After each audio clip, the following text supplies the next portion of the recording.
A Nova Ordem Mundial. H. G. Wells. Capítulo 1. Se for possível, como pode ser alcançado e como deverá ser um mundo pacífico? Tradução Jorge Henrique de Souza Ferraz. O fim de uma era. Neste pequeno livro, quero definir o mais compacta, clara e proveitosamente possível a essência do que tenho aprendido sobre a guerra e paz durante minha vida. Não vou escrever propaganda pacifista aqui. Eu vou despir certas ideias gerais e realidades de importância primordial para sua estrutura e, assim, preparar um núcleo de conhecimentos úteis para os que devem continuar com esse negócio de criar um mundo pacífico. Não vou persuadir as pessoas a dizer sim para a paz mundial. Já estivemos longe demais da abolição da guerra, fazendo declarações e assinando resoluções.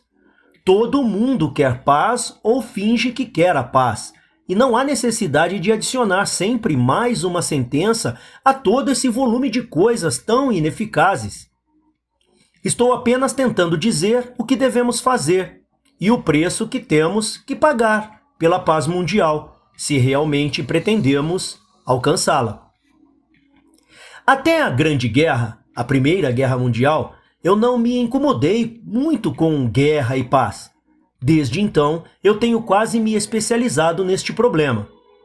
Não é muito fácil recordar antigos estados de espírito que dia a dia e ano a ano têm crescido, mas acho que nas décadas anteriores a 1914, não só eu, mas a maioria da minha geração, no Império Britânico, França, América e na maior parte do mundo civilizado, pensou que a guerra estava deixando de existir. Foi o que aparentou para nós. Foi uma ideia agradável e, portanto, facilmente aceita.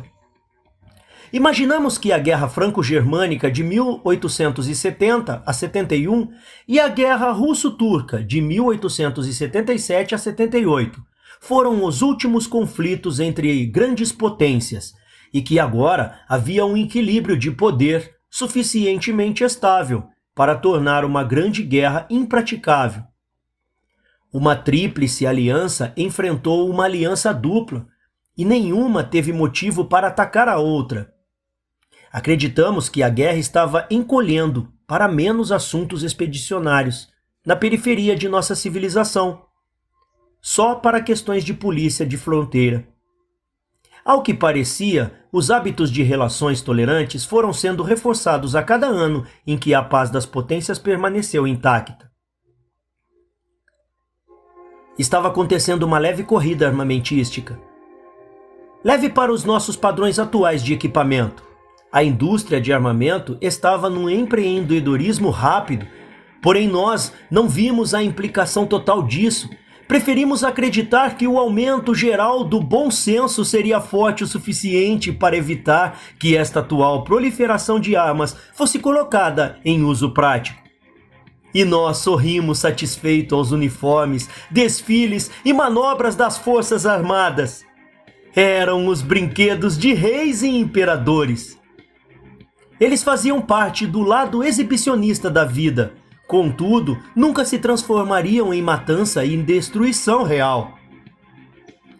Eu não acho que exagero sobre a complacência permissiva de 1895, 45 anos atrás. Era uma complacência que durou com a maioria de nós até 1914.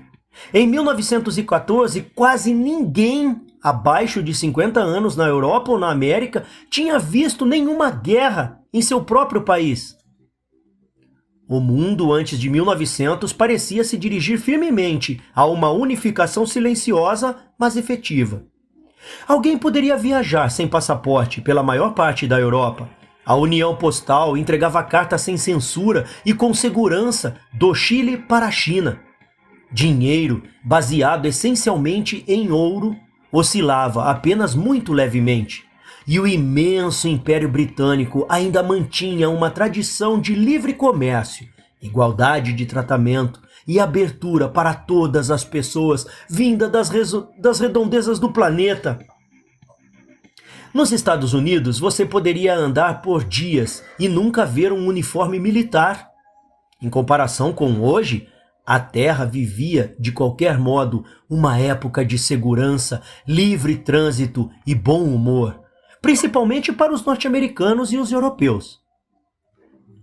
Entretanto, a parte daquele crescimento estável e sinistro da indústria armamentista, havia o trabalho de outras forças mais profundas que antecipavam problemas. As embaixadas dos vários estados soberanos não tinham esquecido as tradições competitivas do século XVIII. Os almirantes e generais estavam contemplando, com oscilação, entre a hostilidade e o deslumbramento, a fome de armas com que a indústria siderúrgica ia, suavemente, pressionando suas mãos.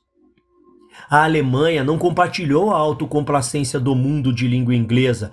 Ela queria um lugar ao sol. Foi aumentando a fricção pela partilha de regiões de matéria-prima na África. Os britânicos sofriam de russofobia crônica sobre suas vastas divisões no leste e sobre se decidir a transformar o Japão em uma potência imperialista modernizada. E também lembraram Majuba. Os Estados Unidos estavam irritados com a desordem de Cuba e acharam que a fraqueza das extensas posses espanholas seriam melhores para uma mudança de gestão. Então o jogo de poder político continuou, mas passou às margens da paz que prevalecia. Houve várias guerras e mudanças de limites, porém elas não envolveram nenhuma perturbação fundamental da vida civilizada geral. Elas não pareciam ameaçar seriamente o crescimento da tolerância e dos entendimentos. As tensões econômicas e os problemas sociais se agitaram e murmuraram sob as superfícies organizadas da vida política, mas não ameaçaram nenhuma convulsão. A ideia de eliminar completamente a guerra, de limpar o que havia restado dela, estava no ar, porém sem qualquer senso de urgência. O Tribunal de Haia estava estabelecido e havia uma disseminação constante das concepções do direito internacional e da arbitragem. Realmente parecia a muitos que os povos da Terra tinham se estabelecido em seus vários territórios para as disputas jurídicas, ao invés de uma disputa de guerras. Se havia muita injustiça social, ela estava começando a ser cada vez mais resolvida por um acelerado senso de decência social. As próprias aquisições conduzidas com decoro e espírito público estavam na moda. Um pouco disso era muita honestidade que havia no espírito público. Naqueles dias, que já eram quase mais de metade de nossas vidas, ninguém pensou em qualquer tipo de administração mundial. Aquela colcha de retalhos de grandes e pequenas potências parecia o método mais razoável e possível de execução do negócio da humanidade.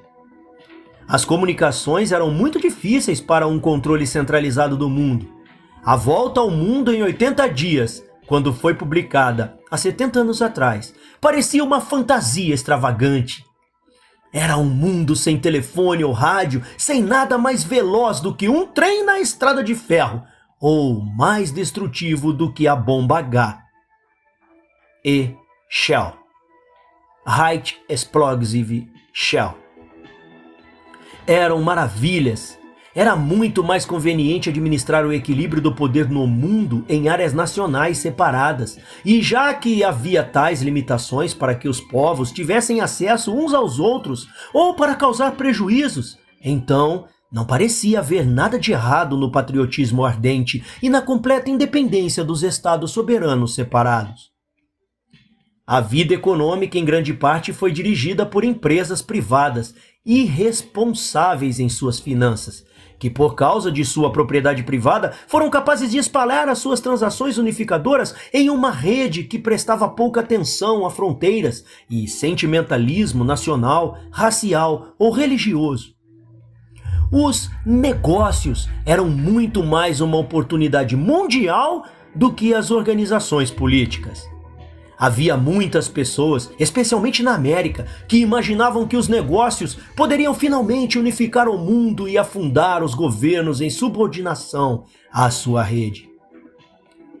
Hoje em dia, após os acontecimentos, podemos ser sábios e ver que, sob a superfície simplista das coisas, poderes com risco de criar conflitos constantemente estavam se fortalecendo.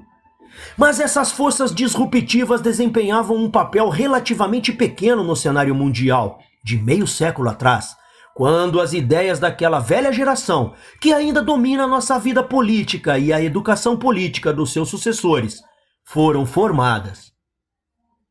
É do conflito daquelas ideias, com meio século de antiguidade, sobre o equilíbrio de poder e iniciativa privada, que surge um dos principais esforços do nosso tempo.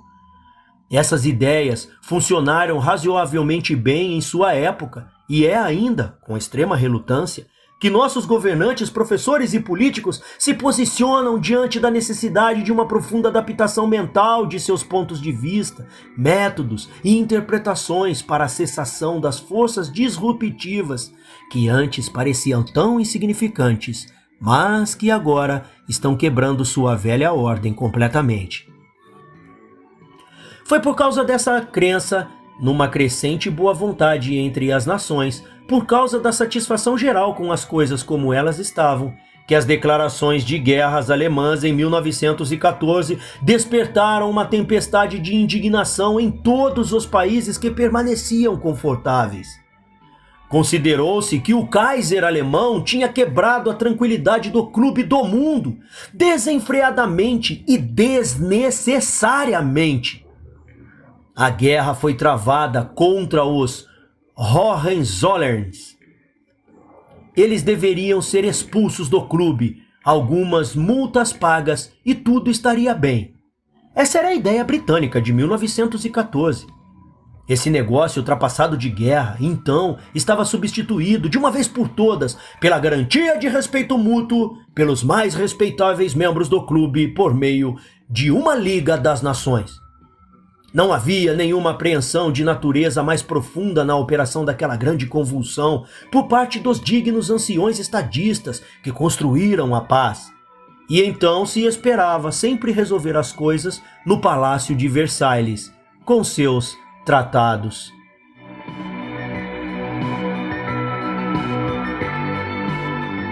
Por 20 anos, as forças disruptivas têm aumentado sob a superfície daquela nação pouco povoada. E nesses 20 anos não houve nenhum ataque eficaz contra os enigmas com os quais seu crescimento nos confronta.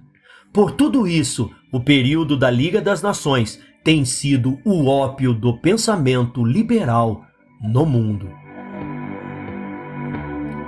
Hoje tem guerra para se livrar de Adolf Hitler, que assumiu a parte dos Hohenzollerns no drama.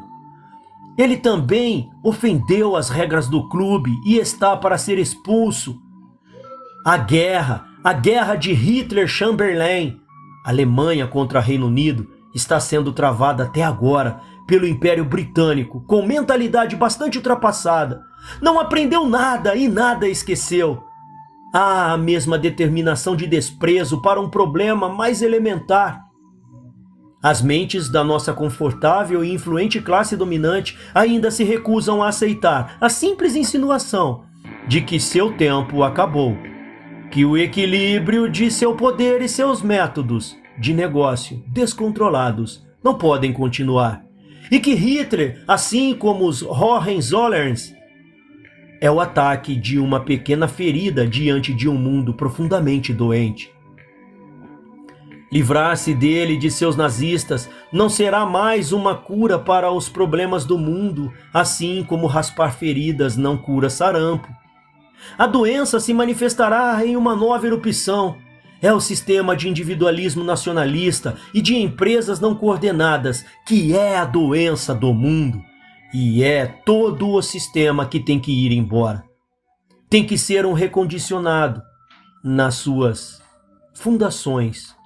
Tem que ser recondicionado nas suas fundações ou substituído. Não se pode esperar para sair dessa amistosamente, desperdiçando a oportunidade para esperar sair perigosamente uma segunda vez que acontecer. Paz mundial significa uma grande revolução. Cada vez mais de nós começamos a perceber que não pode significar menos do que isso. Portanto, a primeira coisa que deve ser feita para se pensar nos problemas primários da paz mundial é perceber isto: que estamos vivendo no fim de um período da história, o período dos Estados soberanos. Como costumávamos dizer na década de 1880, com absoluta verdade, estamos em uma época de transição. Agora nós temos uma medida da gravidade da mudança. É uma fase da vida humana que pode levar, como eu estou tentando mostrar, a um novo modo de viver para a nossa espécie. Ou, mais ou menos, a uma rápida degradação da violência, da miséria, da destruição, da morte e da extinção da humanidade. Estas não são frases retóricas que estou usando aqui. Quero dizer literalmente o que eu disse. A desastrosa extinção da humanidade. Essa é a questão diante de nós. Não é nenhum caso da pequena política de gabinetes que temos que considerar. Enquanto escrevo, no momento, milhares de pessoas estão sendo mortas, feridas, perseguidas, atormentadas, maltratadas, entregues às mais intoleráveis e desesperadas agonias, e destruídas moralmente e mentalmente, e não há nada em vista atualmente para frear a propagação desse processo e impedi-lo de atingir você e os seus. Ele está vindo para você e os seus agora, em grande velocidade. Claramente, na medida em que somos criaturas racionais, percebemos que não há nada a fazer por qualquer um de nós agora, a não ser tornar essa questão da paz mundial uma decisão de interesse das autoridades na direção de nossas vidas. Se fugirmos dela, vai nos alcançar e nos pegar. Temos que enfrentá-la, temos que resolvê-la ou ser destruídos por ela. É tão urgente e compreensível exatamente como tudo isso.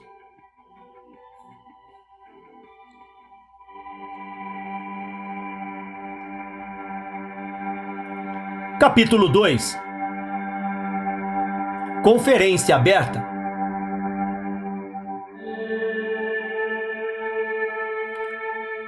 Antes, vamos examinar o que eu chamei até agora de forças disruptivas na ordem social atual. Deixe-me sublinhar uma necessidade primária para uma discussão mais franca e livre sobre as organizações de luta e as instituições em ruínas, no meio das quais conduzimos nossas vidas atuais, desconfortáveis e precárias. Não deve haver proteção para os líderes e organizações da crítica mais profunda sobre o fundamento daquele país estar ou poder estar em guerra, ou sob qualquer pretexto. Temos de falar abertamente, amplamente e claramente. A guerra é apenas incidental, mas a necessidade de reconstrução revolucionária é fundamental. Nenhum de nós ainda está esclarecido sobre algumas das questões mais importantes que temos adiante. Não somos suficientemente lúcidos em nossas próprias compreensões para ser ambíguos. E um sussurro só pelo tato, ou declarações indiretas feitas de olho em algum censurador, irão confundir nossos pensamentos e os das pessoas com quem desejamos entendimento, causando a esterilização completa e a derrota de todos os esforços de reconstrução. Nós queremos falar e dizer exatamente o que as nossas ideias e sentimentos são, não só os nossos concidadãos, mas para os nossos aliados, para os neutros e, acima de tudo, as pessoas que marcham em exércitos contra nós. Queremos ter a mesma sinceridade deles, porque até aqui temos trabalhado fora de uma base comum de ideias com eles. E a paz será apenas um equilíbrio incerto, enquanto antagonismos novos se desenvolverem. Precisamos de um grande debate simultâneo com esta guerra. Queremos que cada pessoa no mundo participe desse debate. Ele é muito mais importante do que a guerra atual. É intolerável pensar nesta tempestade de angústia universal levando a nada mais que uma conferência de diplomatas, sem contato com o mundo real, em reuniões secretas e ambíguos entendimentos. Esta tragédia não pode acontecer duas vezes. Mas o que vai impedir que se repita? É muito fácil definir os limites razoáveis de censura num país em guerra. É evidente que a publicação de qualquer informação suscetível de ter a menor utilidade para um inimigo deve ser drasticamente antecipada e proibida. Não só as informações diretas, por exemplo, mas insinuações e traições por descuido sobre a posição e os movimentos dos navios, tropas, acampamentos, depósitos de munições, suprimentos alimentares e relatórios falsos de derrotas, vitórias e escassez iminente. Tudo que possa levar ao pânico cego e à histeria, e segue-se assim por diante. Porém, a matéria toma um aspecto completamente diferente quando se trata de afirmações e sugestões que podem afetar a opinião pública no seu próprio país ou no estrangeiro, e que podem nos ajudar a chegar a uma ação política saudável e corretiva. Um dos aspectos mais desagradáveis de um estado de guerra em condições modernas é o aparecimento de um enxame de indivíduos muito inteligentes pela metade, em posições de autoridade. Empolgado, vaidoso, preparado para mentir, distorcer e geralmente iludir as pessoas em estados de condescendência por motivos de resistência, indignação, vingança, dúvida ou confusão mental. Estados de espírito que supostamente ajudariam a levar a uma vitória militar final. Essas pessoas adoram distorcer e censurar fatos. Isso lhes dá uma sensação de poder. Se elas não conseguem criar, pelo menos podem atrapalhar e esconder. Particularmente, se intrometem entre nós e as pessoas com quem estamos em guerra para atrapalhar qualquer possibilidade de reconciliação. Sentam-se cheios do vinho de sua autoridade transitória, longe das fadigas e dos perigos do conflito, manipulando as cordas imaginárias na mente das pessoas. Na Alemanha, o pensamento popular parecia estar sob controle do senhor Dr. Goebbels. Na Grã-Bretanha, nós, escritores, fomos convidados a nos colocar à disposição de alguns ministérios da informação, ou seja, à disposição de indivíduos até então sem clareza e nem representatividade, e a escrever sob o seu conselho. Funcionários do Conselho Britânico e do Diretório do Partido Conservador ganham posições chaves nesse ministério. Essa organização curiosa e pouco divulgada de que acabei de falar, a criação de Lord Lloyd. Segundo me disseram, o Conselho Britânico envia emissários para o exterior, entre escritores, mulheres bem vestidas e outras personagens culturais, para dar palestras, cativar e conquistar a apreciação estrangeira pelas características britânicas, pelo cenário britânico, as virtudes políticas britânicas e assim por diante. De alguma maneira, isso é supostamente para ajudar em alguma coisa ou outra. Silenciosamente e discretamente, isso foi adiante. Quiçá essa amostra britânica forneça garantias não autorizadas, contudo, provavelmente causa pouco dano. Mesmo assim, não é conveniente que elas sejam aplicadas em tudo. Qualquer propaganda de governo é contrária ao espírito essencial da democracia. A expressão da opinião e do pensamento coletivo deveria estar completamente fora do alcance das atividades do governo. Deveria ser o trabalho de indivíduos livres, cujo destaque é dependente da resposta e apoio do senso comum. Mas aqui eu tenho que fazer as pazes com o Sr. Lloyd. Fui levado a acreditar que o Conselho Britânico era responsável pelo Sr. Tilling, autor de Crise para a Cristandade, que eu falei tanto no livro O Destino do Homo Sapiens.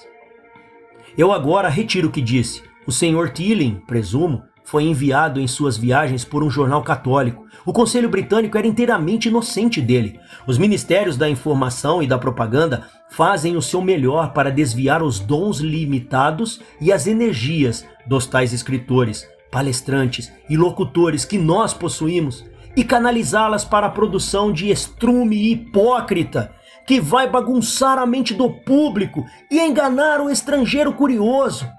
Porém, além disso, eles mostram uma disposição cerrada para abafar quaisquer expressões livres e independentes que, ao meu ver, contradigam seus próprios planos secretos e profundos para a salvação da humanidade. Em todo canto agora é difícil arranjar uma publicação adequada e de grande alcance para discussão sincera sobre a maneira como o mundo está indo e sobre as forças políticas, econômicas e sociais que nos conduzem. Isto não se dá tanto devido à censura. Entretanto, é mais pela desorganização generalizada em que os assuntos humanos estão se dissolvendo. De fato, no mundo do lado atlântico, dificilmente ainda tem algum sinal, como daquela espionagem direta sobre opinião, que sufoca quase completamente hoje em dia a vida mental das pessoas inteligentes italianas, alemãs e russas.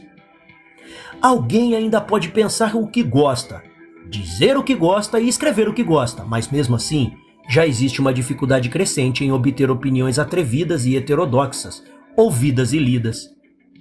Os jornais estão com medo de todos os tipos dos menores crimes. Os editores, com exceção tão valentes quanto os editores desse livro, são exageradamente discretos. Eles ficam de sobreaviso para evitar este ou aquele tópico em particular. Há boicotes obscuros e dificuldades comerciais, dificultando a ampla difusão de ideias em geral, de inúmeras maneiras.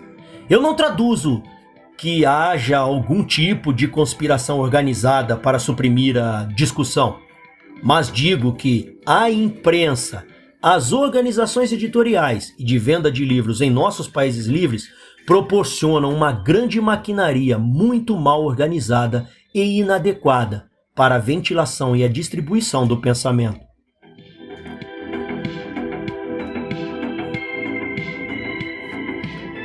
Os editores publicam sem nenhuma finalidade, mas por lucros seguros.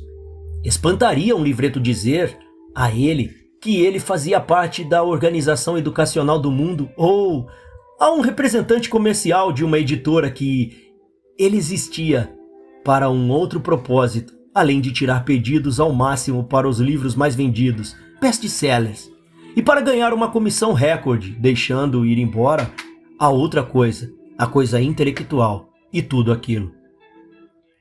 Eles não entendem que deviam priorizar a utilidade pública antes do ganho. Eles não têm nenhum estímulo para agir assim e nenhum orgulho na sua função. Sua moral é a de um mundo de lucros. Os jornais gostam de inserir artigos corajosos, olhando o liberalismo convencional, falando alto de paz e exibindo uma nobre indefinição sobre o seu resultado. Agora que estamos em guerra, irão publicar os ferozes ataques contra o inimigo, porque tais ataques são supostamente para manter o espírito de luta do país. Porém, quaisquer ideias que são realmente alta e claramente revolucionárias, eles não ousam pôr em circulação ao todo. Sob estas condições desorientadoras, não há nenhuma discussão aprofundada das perspectivas do mundo, qualquer que seja, em qualquer lugar. A esse respeito, as democracias são apenas uma sombra melhor do que as ditaduras. O ridículo é representá-las como reino de luz em luta contra as trevas. Este grande debate sobre a reconstrução do mundo é uma coisa mais importante e urgente do que a guerra, e não existe mídia adequada para a publicação, a crítica e a correção de quaisquer convicções amplas e gerais.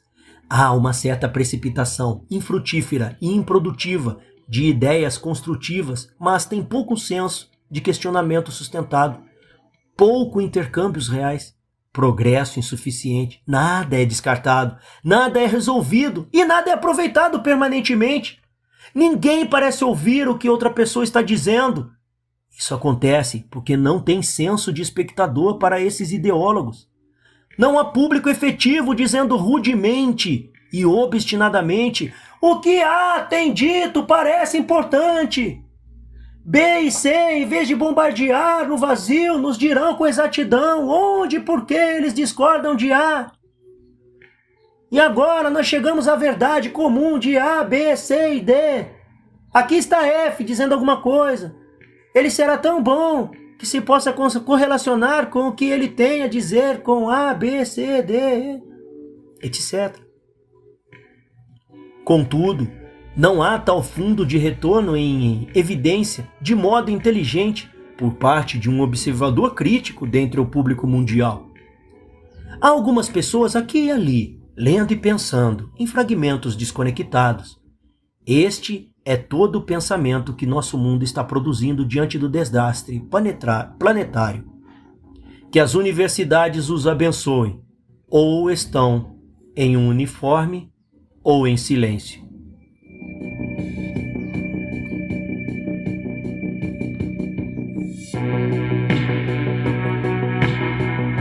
Precisamos arejar nossas próprias mentes.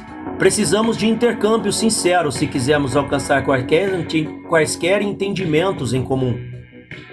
Nós precisamos elaborar outra concepção, externa e clara, da ordem mundial, que preferiríamos em lugar deste caos presente, que precisamos dissolver nossas diferenças ou precisamos de um compromisso sobre elas, de modo que possamos firmar nossos rostos com segurança em direção à possibilidade da paz mundial. O ar está cheio das panaceias de débeis mentais, nenhum ouvindo os outros e a maioria deles tentando silenciar os demais em sua impaciência. Milhares de tolos estão prontos para nos escrever uma receita completa para resolvermos os nossos problemas mundiais. Será que as pessoas nunca perceberam a sua própria ignorância e incompletude, da qual surge esta absoluta necessidade para um estatuto planeado das realidades do problema, para o exame mais exaustivo e abundante das diferenças de opinião e para a mais cruel averiguação de todas as possibilidades? Entretanto, por mais desagradável que pareça, da situação. Antes de mais nada, então, nesta pesquisa sobre um caminho para a paz mundial, empreguei vigor na publicação e liberdade de expressão. É a coisa melhor pela qual se lutar, é a essência de sua honra pessoal, é seu dever como um cidadão do mundo fazer o que puder por ela. Não apenas deve resistir às supressões, mas também tem que lutar da sua maneira, fora do nevoeiro. Se você encontrar seu livreiro ou vendedor de jornais falhando em distribuir qualquer tipo de publicação, mesmo que você esteja em total desacordo com a visão daquela publicação, você deve apontar a arma do boicote contra o infrator e encontrar outro livreiro ou vendedor de jornais para tudo que lê. O aspirante a cidadão do mundo deve inscrever-se também em tais organizações como o Conselho Nacional para Liberdades Civis. Ele deveria usar qualquer vantagem que sua posição pudesse lhe dar para fiscalizar a supressão da liberdade de expressão. E deveria se acostumar a desafiar o absurdo, educadamente, mas com firmeza, e dizer sem medo, e tão claramente quanto possível, o que está em sua mente, e escutar também destemidamente tudo o que lhe é dito. Isto para que possa saber melhor através da confirmação ou correção. Para se reunir com outras pessoas a fim de argumentar e discutir, pois o primeiro dever de todo homem razoável é pensar, organizar e implementar o pensamento.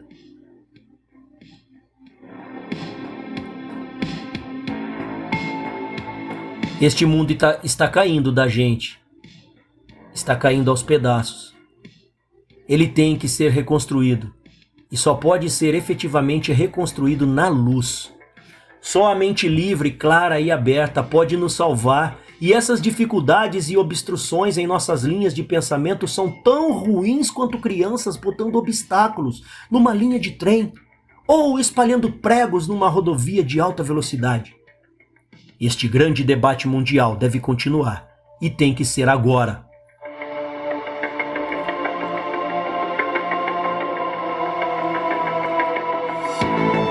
Agora, enquanto as armas ainda estão atirando, é a vez do pensamento.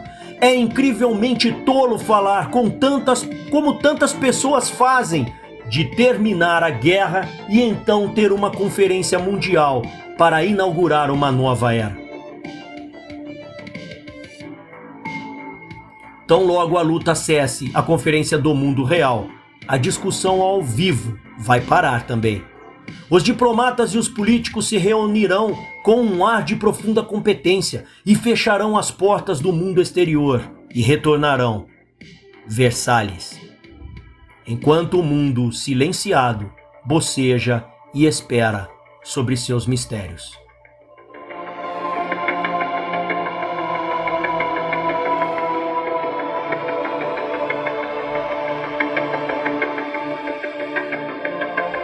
Continua no próximo capítulo.